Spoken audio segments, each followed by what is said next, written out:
கர்த்தருக்குள் பிரியமான தேவ பிள்ளைகளே, நாம் அனுதினமும் சத்திய திருவசனத்தை தியானிப்போம். அந்த சத்திய திருவசனத்தோடு நடப்போம். நித்திய பரலோக ராஜ்யத்திற்குள் பிரவேசிப்போம்.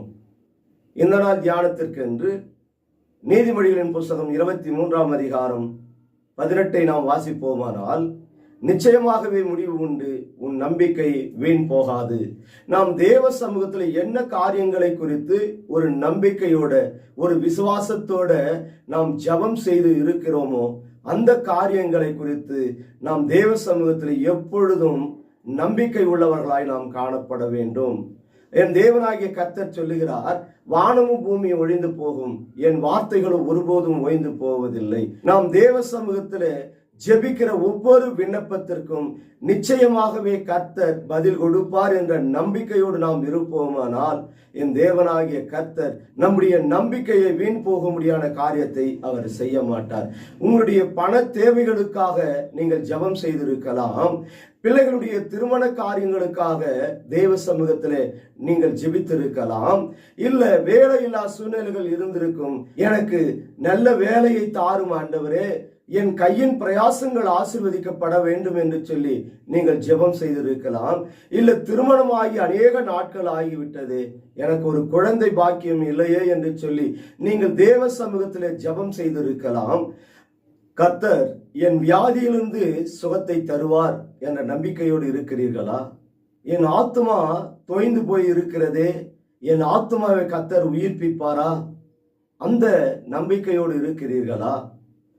இந்த வயதான காலத்தில் என் பிள்ளைகள் என்னை கைவிட்டாலும் கர்த்தர் என்னை கைவிட மாட்டார் என்ற நம்பிக்கையோடு இருக்கிறீர்களா? உற்றார் உறவினர்கள் இன பந்துக்கள் என்னை கைவிட்டாலும் என் தகப்பன் என்னை இயேசு கிறிஸ்துவானவர் கைவிட மாட்டார் என்ற நம்பிக்கையோடு இருக்கிறீர்களா? எனக்கு நல்ல பூரண ஆயுசு நாட்களை கர்த்தர் கொடுப்பார் என்ற நம்பிக்கையோடு நீங்கள் இருக்கிறீர்களா? கர்த்தர் என்னை கைவிட மாட்டார், நிச்சயமாகவே அவர் ராஜ்யத்திற்கு கொண்டு போவார் என்ற நம்பிக்கையோடு இருக்கிறீர்களா? என் தேவனுக்காக நான் வாழ்வேன், என் தேவனுக்காக நான் எழுந்து பிரகாசிப்பேன், என் தேவனுக்காக எப்பொழுதும் நான் அவருடைய வருகைக்காக ஆயத்தம் உள்ளவராய் இருப்பேன் என்று சொல்லி தேவன் பேரில் ஒரு பற்றுதல் உள்ளவர்களாய், அவர் மேல் ஒரு நம்பிக்கை உள்ளவர்களாய் நீங்கள் இருக்கிறீர்களா? தேவ நாமத்தை மகிமைப்படுத்துவதற்கு, தேவனை ஆராதிப்பதற்கு நல்ல ஒரு ஜப ஆலயம் இல்லையே என்று சொல்லி நீங்கள் கவலையோடு காணப்படுகிறீர்களா? நீங்கள் கவலைப்படாதிருங்க. உங்கள் கவலைகளை துக்கங்களை சந்தோஷமாய் மாற்றுகிற வல்லமையுள்ள தேவன் நம் இருதயத்தில் அவர் வாசம் பண்ணி கொண்டிருக்கிறார். நீங்கள் என்ன காரியங்களை குறித்து நீங்கள் தேவ சமூகத்தில் விண்ணப்பத்தை ஏறெடுக்கிறீர்களோ, ஒரு நம்பிக்கை விசுவாசத்தோடு இருக்கிறீர்களோ, உங்களுடைய நம்பிக்கை நிச்சயமாகவே வீண் போகாது. என் தேவனாகிய கர்த்தர் வாக்கு கொடுத்தால் அவர் வாக்கு மாறாத தேவன். என்ன காரியங்களை குறித்து தேவ சமூகத்திலே காத்திருந்து அவர் எனக்கு இந்த காரியத்தை செய்வார், இந்த காரியங்களில் எல்லாம் எனக்கு வாய்க்க செய்வார், ஒரு நன்மை எனக்கு குறை வைக்க மாட்டார் என்று சொல்லி நீங்கள் நம்பிக்கையோடு இருக்கிறீர்களோ, உங்கள் நம்பிக்கை நிச்சயமாய் ஒருபோதும் வீண் போகவே போகாது. உங்களை அழைத்தவர் உண்மையுள்ள தேவன், நிச்சயமாகவே முடிவு உண்டு.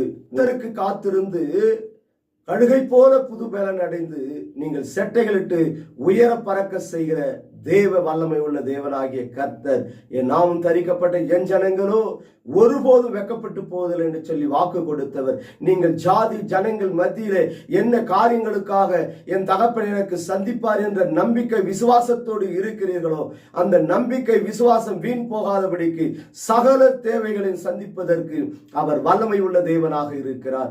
நாம் தேவ சமூகத்திலே தலைகளை தாழ்த்தி ஜெபம் செய்வோமா? சோத்திரிக்கு நன்றியோடு துதிக்கிறோமப்பா. இதோ கர்த்தாவே, நிச்சயமாகவே முடிவு உண்டு, உன் நம்பிக்கை வீண் போகாது என்று சொன்னீரே. இந்த நம்பிக்கை விசுவாசத்தோடு காணப்படுகிற ஒவ்வொரு பிள்ளைகளையும் உடைய கரத்தில் ஒப்பு கொடுக்கிறோம். பிள்ளைகளை பலப்படுத்தும், ஆசீர்வதியும், தேவைகளை சந்தியும். இயேசுவின் நாமத்தில் ஜெபிக்கிறோம், ஜீவனும் பலனும் உள்ள எங்கள் நல்ல தகப்பனே, ஆமென்.